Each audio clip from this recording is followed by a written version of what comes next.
Salamlar.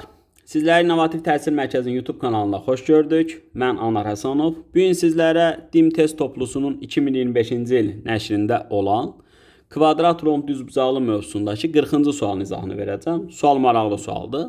Deməli, kvadrat sualı verilib, BY-ni 4 verib, DF-i 4 verib, YS-ni 2 verib. Kvadratın tərəfləri bərabər olduğuna görə AF-də nə olur? 2 olur ki, hər ikisi 6 olsun.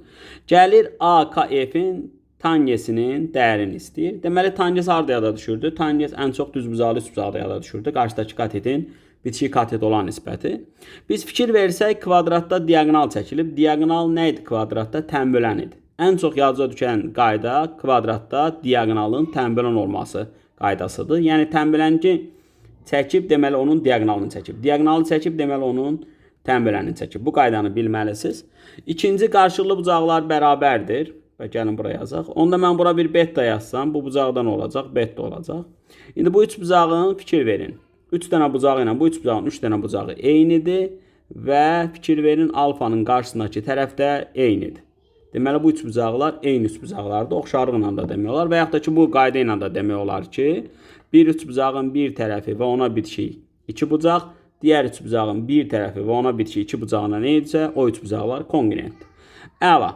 İndi biz deməli, AC diagonalının K nöqtəsində yarıya bölündüyünü deyirik. Çünki 45-in qarşısındakı bu iki tərəf nə olur? Eyni olur.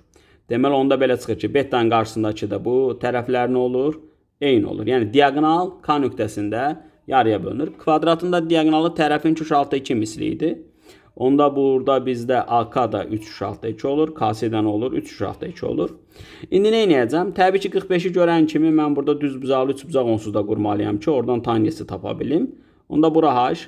Onda 45-45 qaydasına görə hipotenüs 2-dirsə, katetlər kök altında 2-dir. Gəlirəm, yazıram.